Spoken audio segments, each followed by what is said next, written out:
আসসালামু আলাইকুম রহমতুল্লাহ। সুপ্রিয় শিক্ষার্থীবৃন্দ, মেকানিক্যাল ইঞ্জিনিয়ারিং চ্যানেলের পক্ষ থেকে তোমাদের সকলকে জানাচ্ছি আন্তরিক শুভেচ্ছা।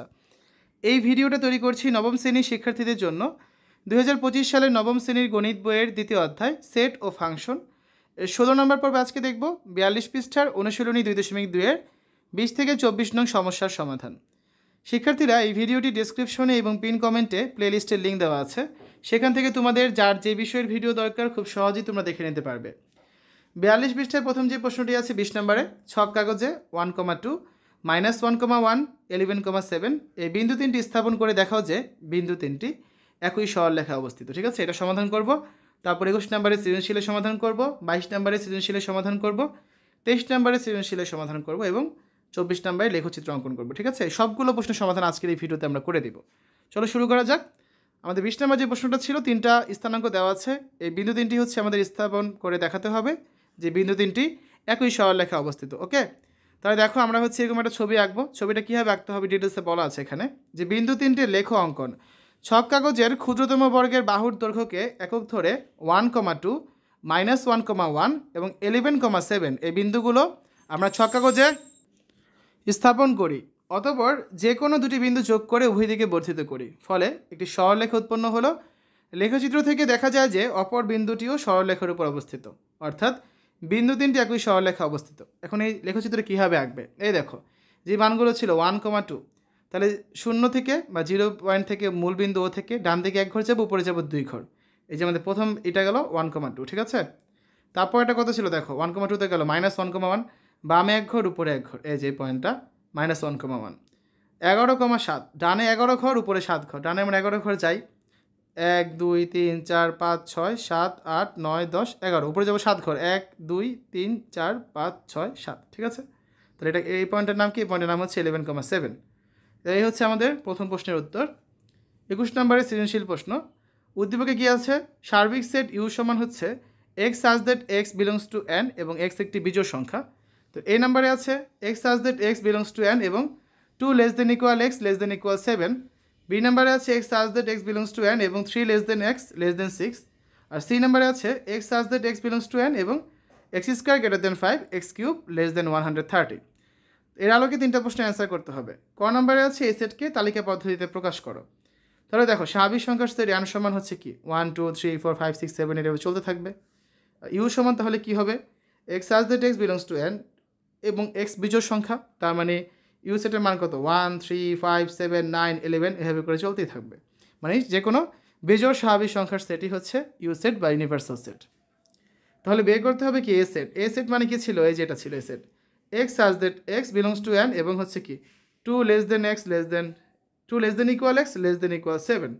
তার মানে যেহেতু এর মান হচ্ছে এটা দেওয়া আছে আমাদের প্রশ্নে, সার্বিক সেট হচ্ছে ইউ, এর একটি উপসেট হচ্ছে এ, অর্থাৎ 2-এর চেয়ে বড় বা সমান এবং 7-এর চেয়ে ছোটো বা সমান যে কোনো বেজোড় স্বাভাবিক সংখ্যাই হবে এ সেটের উপাদান। তাহলে 2-এর থেকে বড় আর 7-এর সমান বা 7-এর থেকে ছোট বেজোড় স্বাভাবিক সংখ্যা কত আছে, 3 5 আর হচ্ছে 7।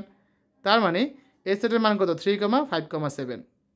খ নাম্বার, এ প্রাইম এবং সি বাদ বি নির্ণয় করো। তাহলে এ প্রাইম মানে কি হবে, ইউ বাদ এ। ইউ সেটের মান লিখলাম, এ সেটের মান লিখলাম, তার মানে 3 5 আর 7 ছাড়া যে কোনো স্বাভাবিক বেজোড় সংখ্যাই হচ্ছে এ প্রাইমের মান, অর্থাৎ 1, 9, 11, ... আর বের করতে বলা হয়েছে কি সি বাদ বি। তাহলে সি সেট সমান কি দেওয়া ছিল আমাদের প্রশ্নে, যে x such that N x² > 5 R x³ < 130। তাহলে এক্সের মান যদি আমরা 1 বসে x² এর মান কত হবে 1², তার মানে 1ই হবে, যেটা 5-এর থেকে কিন্তু বড় নয়, এবং x³ এর মান হচ্ছে 1, যেটা 130-এর থেকে ছোট। তো শর্ত মানতে হবে দুইটা, শর্ত মেনেছে একটা, তার মানে এটা নিতে পারবো না। x সমান 3 হলে আমরা কি পাচ্ছি, x² এর মান 3² অর্থাৎ 9, যেটা 5-এর থেকে বড়, শর্ত মেনেছে। x³ মানে 3³ অর্থাৎ 27, যেটা 130-এর থেকে ছোট, এই শর্ত মেনেছে। তাহলে x সমান 3 আমরা নিতে পারবো। x সমান যদি 5 হয়, x² মানে 5² অর্থাৎ হচ্ছে কত 25, যেটা 5-এর থেকে বড়, শর্ত মেনেছে। x³ সমান 5³ সমান 125, 130-এর থেকে ছোট, এই শর্ত মেনেছে। তাহলে x সমান 5 আমরা নিতে পারবো। x সমান 7 হলে x² এর মান 7², যেটা 49 অর্থাৎ 5-এর থেকে বড়, শর্ত মেনেছে। কিন্তু x³ এর মান হচ্ছে 7³ অর্থাৎ 343, যেটা 130-এর থেকে কিন্তু ছোট নয়, তার মানে এই শর্ত মানেনি, অর্থাৎ x এর মান হচ্ছে 7, এই শর্ত আমরা নিতে পারবো না। এরপর যাইনি না কেন, সেটা কিন্তু 130-এর থেকে ছোট আর হবে না, তার মানে শর্ত আর মানছে না। তাহলে অ্যান্সার কত পাচ্ছি আমরা, এই যে 3 আর 5, তাহলে সি সেটের মান কত পেলাম 3,5। আর বি সেট সমান কী দেওয়া আছে x such that x 3 less than x less than 6, তার মানে 3-এর চেয়ে বড় এবং 6-এর চেয়ে ছোটো বিজোড় স্বাভাবিক সংখ্যা হচ্ছে কত একটাই, তো সেটা হলো 5। তাহলে বি সেটের মান কত 5। সি সেটের মান পেয়েছি 3,5, বি সেটের মান পেয়েছি 5, তার মানে সি বাদ বি মানে কত সি মাইনাস বি। সি সেটের মান লিখলাম, তার থেকে বি সেট বিয়োগ করবো, 5 কাটা যায়, থাকে কত 3। তাহলে অ্যান্সার হচ্ছে 3। গ নাম্বার প্রশ্ন, বি ক্রস সি এবং P of A intersection C নির্ণয় করো। তাহলে আসো প্রথমে হচ্ছে বি ক্রস সি নির্ণয় করবো আমরা। তাহলে এখানে দেখো ক খ থেকে পেয়েছি এ সেট সমান 3,5,7, বি সেট সমান হচ্ছে 5 আর সি সেট সমান হচ্ছে 3,5। তাহলে বি ক্রস সি এর মান কত 5 ক্রস 3,5, তার মানে 5 ক্রস 3 আবার হচ্ছে 5,5। তাহলে এ ইন্টারসেকশন সি এর মান কত হবে 3,5,7 ইন্টারসেকশন 3,5। শুধুমাত্র যে উপাদানগুলো মিল আছে সেগুলো নিতে পারবো আমরা, 3 নিতে পেরেছি আর 5 নিতে পেরেছি। তাহলে অ্যান্সার কত 3,5। এখন বের করতে বলা হয়েছে এ ইন্টারসেকশন সি এই সেটের পাওয়ার সেট। তাহলে পাওয়ার সেট কী কী হবে, একটা হবে 3,5, একটা হবে শুধু 3, একটা হবে শুধু 5 আর একটা হবে ফাঁকা সেট বা ফাই। ঠিক আছে, তো এটাই হচ্ছে আমাদের গ নাম্বারের অ্যান্সার। সৃজনশীল 21 শেষ। এখন আমরা করবো 22 নম্বর সৃজনশীল। ভেন চিত্রটি লক্ষ্য করি। ছবিটা খেয়াল করো, এখানে ইউ সেট দেওয়া আছে, এটা হচ্ছে এ সেট, এটা বি সেট, এটা সি সেট। এই যে মাঝে যে সংখ্যাগুলো আছে এই যে 3, এই 3 খেয়াল করে দেখবে তোমরা, এটা কিন্তু এ বি সি তিনটার মধ্যেই আছে। ওকে, তাহলে দেখো বাহিরে আছে কত 8, যেটা কোনো সেটেই নাই কিন্তু ইউ সেটে আছে। ক নম্বরে বলা হয়েছে কি বি সেটটিকে সেট গঠন পদ্ধতিতে প্রকাশ করো। বি সেট কোনটা, এই যে পুরোটা হচ্ছে আমাদের বি সেট 2 3 5 7। তাহলে আমরা কি বলতে পারি ভেন চিত্র থেকে বি সেটের উপাদান সমূহ হচ্ছে 2, 3, 5, 7। এখানে প্রতিটি উপাদান কি মৌলিক সংখ্যা।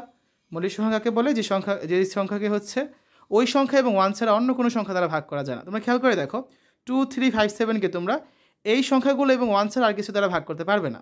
তাহলে আমরা কি বলতে পারি নির্ণয় সেট বি সমান হচ্ছে এক্স সাজ দ্যাট এক্স মৌলিক সংখ্যা এবং 2 less than equal x less than equal 7, অর্থাৎ 2-এর থেকে বড় বা 2-এর সমান হতে পারবে, আবার 7-এর থেকে ছোট বা 7-এর সমান হতে পারবে। যেগুলো মৌলিক সংখ্যা রয়েছে সেগুলোই হচ্ছে বি সেটের উপাদান। ক নাম্বার শেষ। খ নাম্বার, উদ্দীপক ব্যবহার করে A union B intersection C সমান A union B intersection A union C সম্পর্কটির সত্যতা যাচাই করো।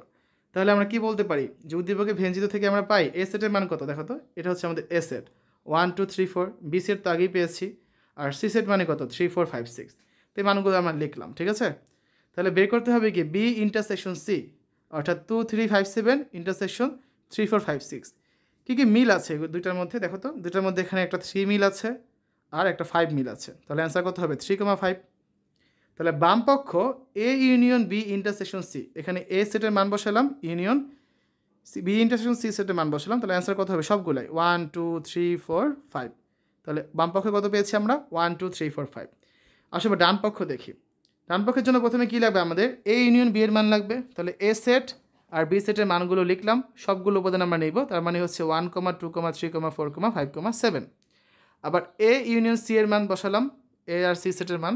তাহলে কত পাচ্ছি 1 2 3 4 5 6। তো ডান পক্ষ হচ্ছে কি A union B intersection A union C. এগুলোর মধ্যে মিল আছে কি খেয়াল করে দেখবে 1 থেকে 5 এখানেও আছে, 1 থেকে 5 এখানেও আছে, 6 আর 7 দুইটার মধ্যে নেই, এটা নিতে পারবো না। তাহলে আমাদের অ্যান্সার কত 1 2 3 4 5 ডান পক্ষের মান। বাম পক্ষের মানও কিন্তু আমরা এটাই পেয়েছি 1 2 3 4 5। তাহলে আমরা কি বলতে পারি যে অতএব A union B intersection C সমান হচ্ছে A union B intersection A union C, সত্যতা যাচাই করা হলো।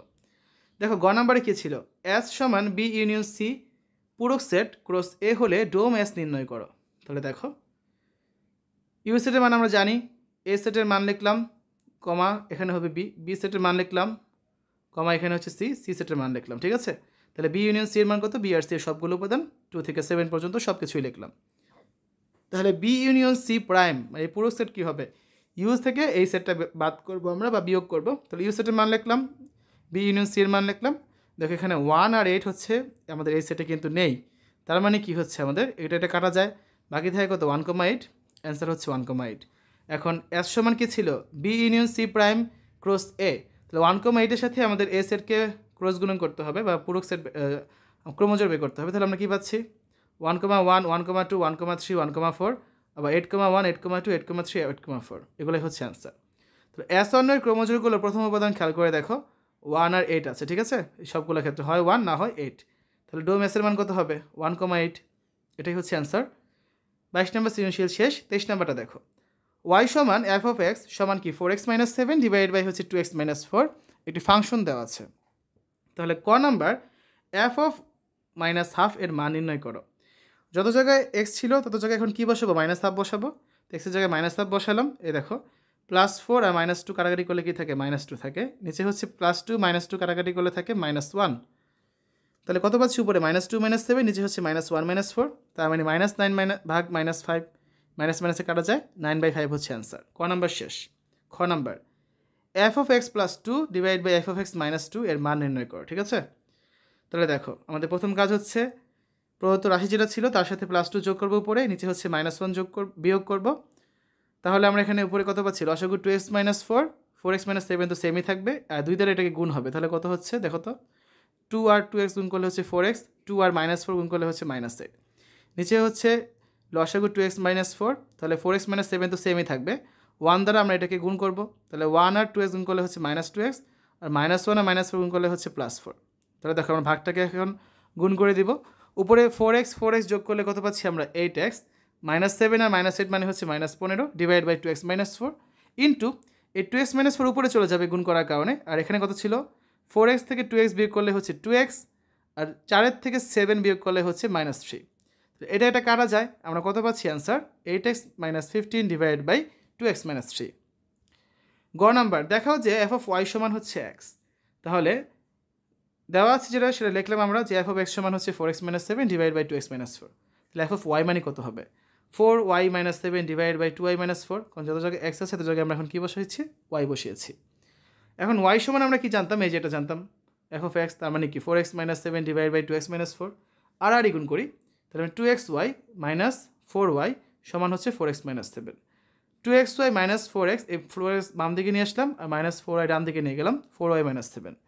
বাম দিকে x কমন নিলে কি থাকে, 2y - 4 সমান হচ্ছে 4y - 7, বা x সমান কি 4y - 7 ডিভাইড বাই 2y - 4। দেখো তো এই মানটা কিসের ছিল, f অফ y এর মান ছিল, তার মানে এটা সমান কি বলতে পারি আমরা, f অফ y। অতএব f অফ y সমান হচ্ছে x দেখানো হলো। ঠিক আছে, সর্বশেষ 24 নম্বরে দুইটা ফাংশন আছে, এগুলো লেখচিত্র অঙ্কন করতে হবে।